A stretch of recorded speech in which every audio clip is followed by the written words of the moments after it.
সমকামী প্রেমের টানে নিখোঁজ দুই কিশোরী। দুই পরিবারের থানায় অভিযোগ দায়ের।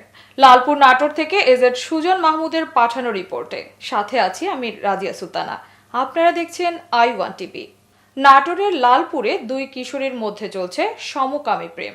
এ নিয়ে পরিবারে চরম উদ্বেগ উৎকণ্ঠার সৃষ্টি হলে একে অপরের সঙ্গ ছাড়তে চাপ দেওয়া হয়। গত এক বছর ধরে পরিবার থেকে এমন চাপ সহ্য করতে না পেরে দুই কিশোরী পাড়ি জমায় অজানায়। পরিবারের কাউকে না জানিয়ে নিজেদের মোবাইল সিম বন্ধ রেখে নিখোঁজ হয়। মঙ্গলবার 18 মার্চ ঘটনাটি ঘটেছে নাটোরের লালপুর উপজেলার গোপালপুর পৌরসভা এলাকায়। এ ঘটনায় এলাকা জুড়ে চাঞ্চল্যের সৃষ্টি হয়েছে। তারা দুজনেই এবছর স্থানীয় দুইটি কলেজ থেকে এইচএসসি পরীক্ষায় অংশ নিবে। দুই কিশোরীর পরিবারের লোকজন জানায় দুজনের বসবাস একই গ্রামে। স্কুলে পড়াকালীন দুজনের মধ্যে নিবিড় সম্পর্ক গড়ে ওঠে। তবে সবাই প্রথম দিকে ভেবেছিল তারা ঘনিষ্ঠ বান্ধবী। একে অপরের সঙ্গে প্রথম দিকে চিঠি আদান প্রদান হলেও পরে মোবাইলে চলতে থাকে তথ্য আদান প্রদান। পরবর্তীতে দুজনের অস্বাভাবিক চলাফেরা টের পান পরিবার। সেই থেকে একে অপরের সঙ্গ ছাড়তে চাপ দেওয়া হয়। মঙ্গলবার দুপুরে প্রাইভেট পড়তে বের হন তারা। পরে তারা দুজনেই আর বাড়ি ফিরেনি। এ বিষয়ে লালপুর থানার ভারপ্রাপ্ত কর্মকর্তা ওসি নাজমুল হক বলেন, গতকাল থেকে তারা দুজনই নিখোঁজ। দুই পরিবারই লালপুর থানায় নিখোঁজ ডায়েরি করেছেন। তথ্য প্রযুক্তির সহায়তায় দুই কিশোরীকেই উদ্ধার চেষ্টা অব্যাহত রয়েছে। নাম শাহনাজ। আপনার মুন্নির কে হন? আমি নানি হই। ও কি হয়েছে বলেন তো? মুন্নি যান কালকে হচ্ছে 12টার সময় প্রাইভেটে বাড়াইছে, ফোন দিছে হচ্ছে জেসমিন। ফোন পায়া আমার নাতিন তাড়াতাড়ি চলে গেছে। আমি জানতেছি যে আমার নাতিন হচ্ছে প্রাইভেটেই গেছে। এখন 1টা-1:30 বাজে গেছে, আমি আসতেছে না জন্য আমি ফোন দেওয়া জানলাম ফোন বন্ধ। এখন সেই থেকে খোঁজাখুঁজি করতেছি, তার কোনো তদন্ত পাচ্ছি না। এখন পর্যন্ত 24 ঘন্টা হয়ে গেল, তাও কিছু হচ্ছে না, খোঁজ খবর পাচ্ছি না। পুলিশ আইছিল, পুলিশ তদন্ত লিখে লিয়া গেল। এখন কি করবিনি পুলিশ জানে। এর আগে কোনো ঘটনা ছিল কি?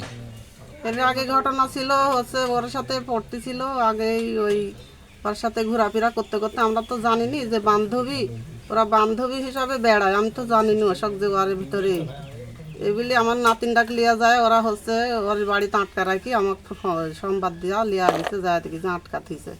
তারপরে আমি কত কিছু করে ছুড়া লিয়ে আইছি।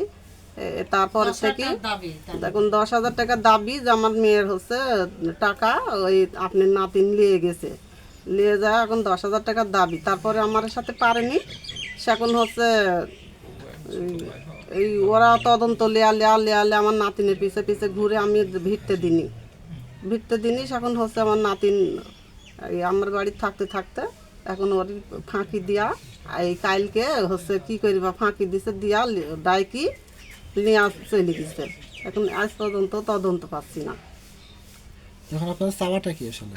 আমার চাওয়া আমার নাতিনে কানি দিতে হবে, কোন জায়গায় আছে যেখানে থাকুক আমার সুস্থভাবে আমার নাতিনটা যেন বাড়ি ফিরে আসে।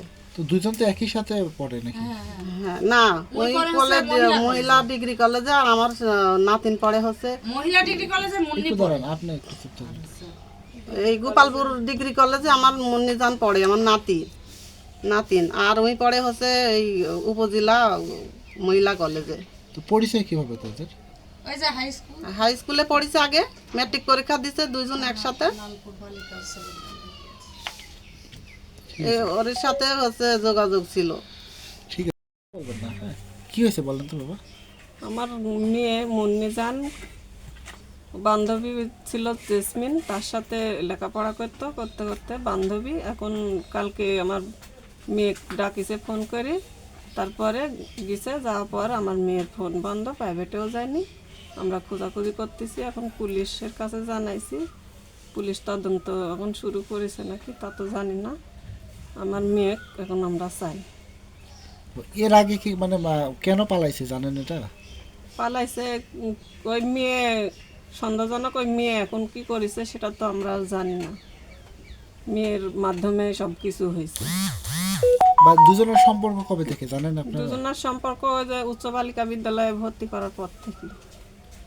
তো এরপরে এমনি বাধা নিষেধ নিষেধ অনেক দিছে আমার মেয়ে অত ভিড়তে ছিল না, তখন ওই জেসমিন অন্য অন্য নাম্বারে ফোন দেয়া আমার মেয়ের সাথে যোগাযোগ করতে করতে এখন যে এই পর্যায়ে চলে এসছে।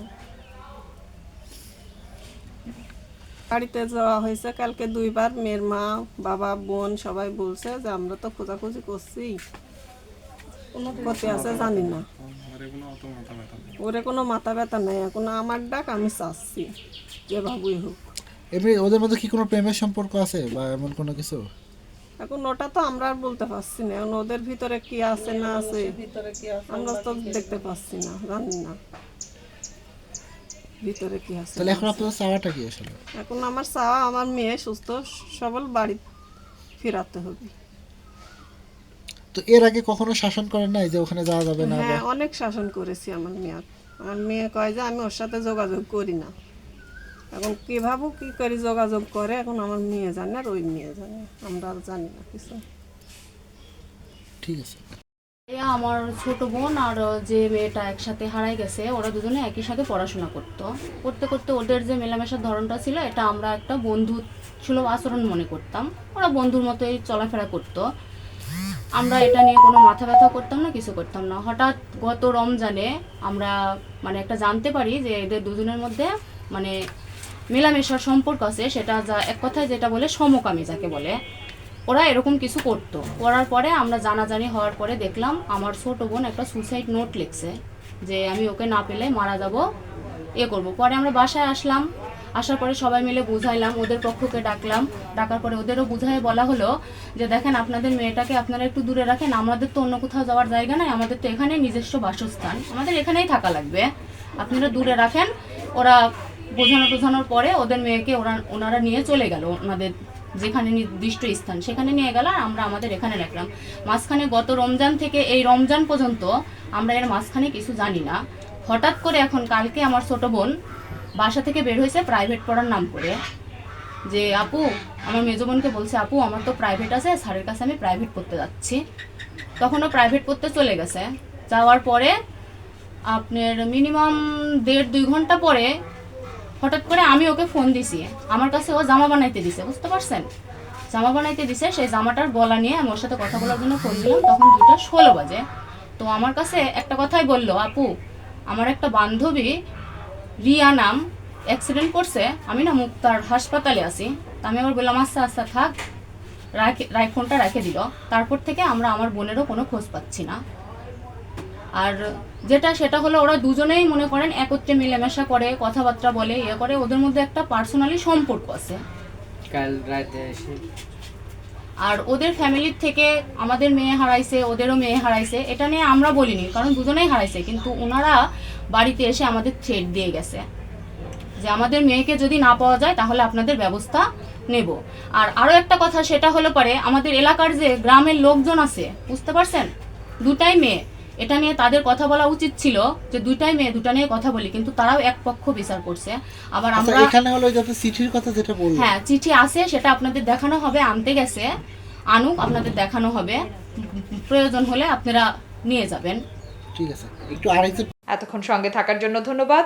i1 টিভির নিয়মিত আপডেট পেতে ভিজিট করুন আমাদের ওয়েবসাইট, ইউটিউব ও ফেসবুক পেজে।